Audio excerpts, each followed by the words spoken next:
Ready start. मनुष्य प्रकृति के साथ अनेक वर्षों से छेड़छाड़ कर रहा है, जिससे पर्यावरण को काफ़ी नुकसान हो रहा है। इसे देखने के लिए हमें ज़्यादा दूर जाने की ज़रूरत नहीं है। धरती पर बढ़ रही बंजर भूमि, फैलते रेगिस्तान, जंगलों का विनाश, लुप्त होते पेड़ पौधे और जीव जंतु, दूषित होता पानी, शहरों में प्रदूषित हवा और हर साल बढ़ते बाढ़ एवं सूखा, ग्लोबल वार्मिंग, वैश्विक तापमान वृद्धि, ग्लेशियर पिघलना, ओजोन का क्षतिग्रस्त होना आदि इस बात का सबूत है कि हम धरती और पर्यावरण की सही तरीके से देखभाल नहीं कर रहे। आज पूरे भारतवर्ष में पर्यावरण के सम्मुख गंभीर स्थितियां बनी हुई हैं। प्लास्टिक का उपयोग बहुत ज़्यादा बढ़ रहा है। प्लास्टिक के उपयोग से पर्यावरण को बहुत अधिक नुकसान हो रहा है, क्योंकि प्लास्टिक न तो नष्ट होती है और न ही सड़ती है। एक शोध के मुताबिक प्लास्टिक 500 से 700 सालों के बाद नष्ट होना प्रारंभ होता है। प्लास्टिक को पूरी तरह से नष्ट होने में 1000 साल लग जाते हैं। इसका अर्थ यह है कि अभी तक जितना भी प्लास्टिक बना वह आज तक नष्ट नहीं हुआ है। मनुष्य जब प्रकृति के स्वामी बन जाता है तो वह उसके साथ कसाई जैसा व्यवहार करने लग जाता है। पश्चिम की सभ्यता की उपलब्धियों और उसके आधार पर दुनिया पर उसका आर्थिक साम्राज्य उन देशों के लिए भी अनुकरणीय बन गया जिनकी लूट खसोट से वे वैभवशाली बने। प्रकृति के भंडार सीमित हैं और यदि उनका दोहन पुनर्जनन की क्षमता से अधिक मात्रा में किया जाए तो ये भंडार खाली हो जाएंगे। जल, जंगल और जमीन का एक दूसरे के घनिष्ठ संबंध है। भोगवादी सभ्यता जंगलों को उद्योग व निर्माण सामग्री का भंडार मानती है। वास्तव में वन तो जिंदा प्राणियों का एक समुदाय है जिसमें पेड़ पौधे, लताएं, कंद मूल, पशु पक्षी और कई जीवधारी शामिल हैं। इनका अस्तित्व एक दूसरे पर निर्भर है। औद्योगिक सभ्यता ने इस समुदाय को नष्ट कर दिया।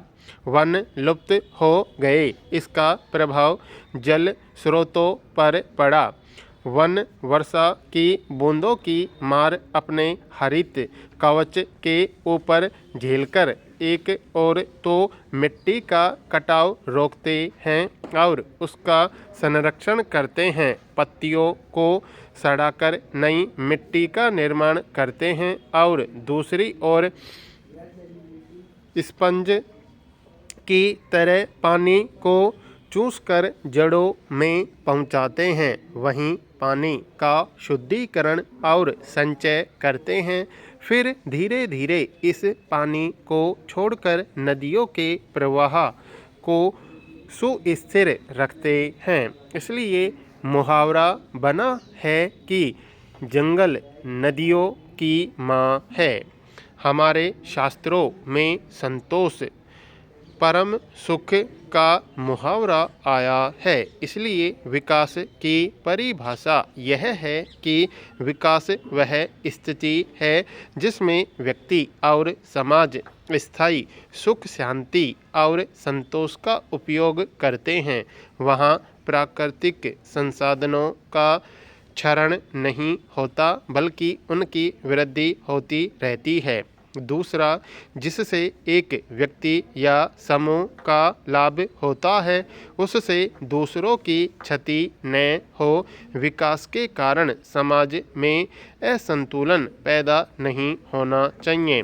असंतुलन असंतोष की जननी है। इन स्थितियों में आज की भोगवादी सभ्यता को प्राथमिकता बाहुल्य के स्थान पर सादगी और संयम को सर्वोच्च प्राथमिकता देनी होगी। सौभाग्य से भारतीय संस्कृति में सादगी और संयम का पालन करने वाले ही समाज में पूज्य और सबसे प्रतिष्ठित व्यक्ति माने जाते रहे हैं। महात्मा गांधी ने भारतीय संस्कृति के इस संदर्भ को स्वयं अपने आचरण द्वारा पुनः जीवित कर सारी दुनिया को राह बता दी। उन्होंने कहा, प्रकृति के पास हर एक की आवश्यकता को पूरा करने के लिए पर्याप्त साधन हैं, लेकिन किसी एक के भी लोभ लालच को संतुष्ट करने के लिए कुछ नहीं है। निश्चित रूप से कई वस्तुएं ऐसी होंगी जिनके बिना हमारा काम नहीं चल सकता। इसके विकल्प ढूंढने होंगे। इधर भारत सरकार का नारा है सबका साथ सबका विकास। यह नारा जितना लुभावना है उतना ही भ्रामक एवं विडंबनापूर्ण भी है। यह सही है कि आम आदमी की ज़रूरत चरम अवस्था में पहुंच चुकी है। हम उन ज़रूरतों को पूरा करने के लिए विकास की कीमत पर्यावरण के विनाश से चुकाने जा रहे हैं। पर्यावरण का बढ़ता संकट कितना गंभीर हो सकता है, इसको नज़रअंदाज करते हुए सरकार राजनीतिक लाभ के लिए कोरे विकास की बात कर रही है, जिसमें विनाश की आशंकाएं ज़्यादा हैं। विकास और पर्यावरण साथ साथ चलने चाहिए, लेकिन यह चलन ही नहीं रहे हैं।